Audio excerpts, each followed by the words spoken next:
Hello students, welcome to science class. Today we will continue with chapter 4 heat.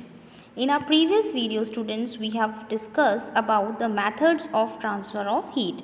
There are three ways in which heat is transferred, that is conduction, convection and radiation. In our previous video we have discussed about conduction, that what happens is conduction is that process in which the heat is transferred from one end to the other end. Okay, the heat is transferred from the hot end to the cold end without actual movement of the particles. This way of heat transfer is called conduction, and today we will discuss about convection. This is the second mode of transfer of heat, convection. Now, to understand this process of convection, let us perform an activity. Now, listen carefully. Take a round, this activity 4.8. Take a round bottom flask. If flask is not available, a beaker can be used. Fill it with 2/3 with water. As you can see in this figure, this is the round bottom flask. You have to fill 2/3 of this flask with water. Now, place it on a tripod stand and make some arrangement to place the flask in such a way that you can heat it by placing a candle below it. Now what you have to do, you have to place this round bottom flask in a tripod stand. Here, this is the tripod stand. Okay, you have to place this bottom flask in this tripod stand, and below this you have to light a flame. Now, in such a way that you can heat it by placing a candle below it. Now wait till the water in the flask is still. Place a crystal of potassium permanganate at the bottom of the flask gently using a straw. Now heat the water by placing the candle just below the crystal. That means students, here in this round bottom flask you have to place few crystals of potassium permanganate at the bottom of the beaker. Here at the bottom of the beaker you have to place few crystals of potassium permanganate and let it settle. Now put the beaker over a flame and record your observations. When all this is set up, you have to record your observations. Okay, write your observation in your notebook. Now what you will observe? You will observe students that when water is heated, the water near the flame gets hot, and we know that hot water, it rises up. The cold water from the sides move downwards towards the source of heat, and this water gets hot and rises, and water from the sides moves down. This process continues till the whole water gets heated, and this mode of heat transfer is known as conduction. Means that students, when you heat this beaker which is kept on a flame, the water which is in contact with the water in contact with the bottom of the beaker, it gets warmer, and as hot water is lighter than the cold water, it rises up to the surface. Hot water, it rises up to the surface, and water from the sides, it's moved to take its place. And meanwhile, hot liquid at the surface begins to cool. It again sinks to the bottom, and this movement sets up circulating streams of hot and cold water known as convection current. This results in heating of the entire volume of the water in the beaker. So in this activity, the heat is transferred from the bottom to the top through actual movement of water molecules. Here in this process of convection, there is the movement of molecules. The heat is transferred by the movement of molecules. Okay.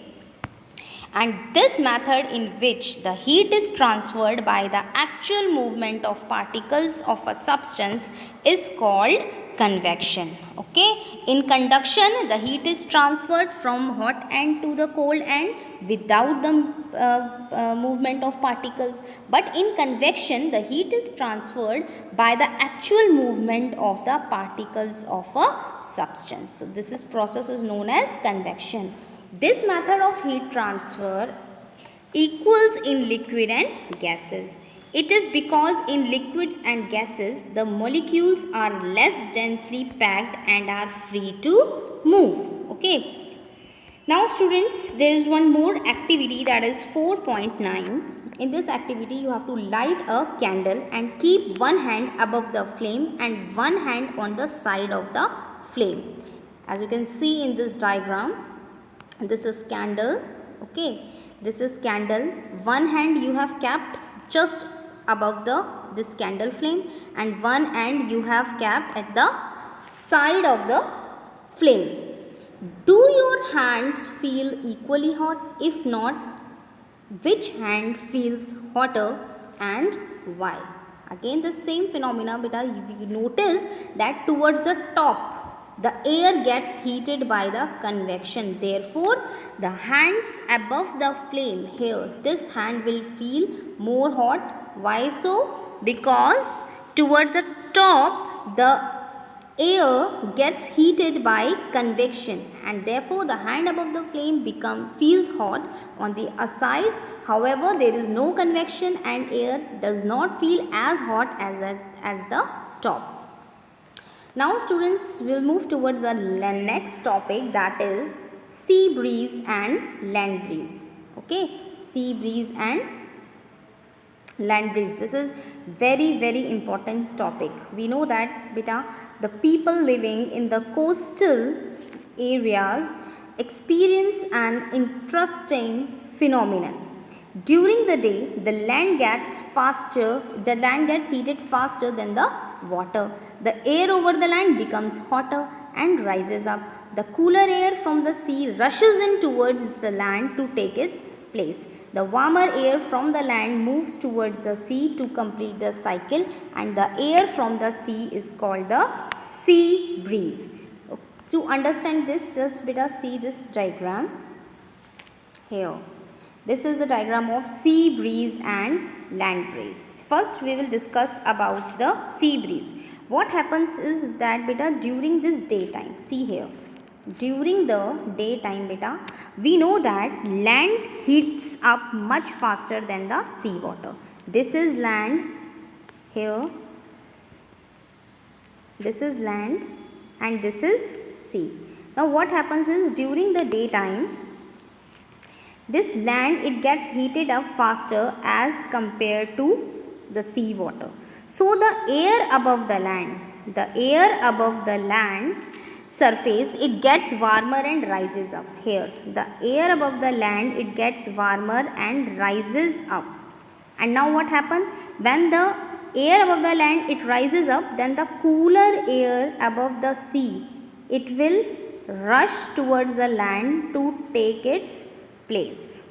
Okay, this flow of cool breeze from air from sea towards the land is called the sea breeze, because the cooler and the fresher air is moving from the sea towards the land. So this is known as the sea breeze, and sea breeze takes place during the daytime. Okay, now at night what happens? See here, at night we know that the land cools much faster than the sea. So the air above the land surface is cooler than the air over the sea. The warm air above the sea surface, it rises up. Here at night, the air above the land is cooler and the air above the sea is hotter. This is sea. The air above the sea is hotter, so it will rises up, and the cooler air from the land, it will move towards the sea to take its place. So because we know that if the air is moving from the land towards the sea, so this is called the land breeze. Land breeze, because the air is moving from the lands towards the sea when at night time. Okay, the cool air above the land surface moves towards the sea to fill the space emptied by the rising warm air. This flow of air from the lands towards the sea is called the sea breeze. So, in the sea breeze and land breeze, you have to keep in mind that the sea breeze, it blows during the daytime and land breeze blows at night. I hope students, you all have understood this phenomenon of sea breeze and land breeze. Thank you.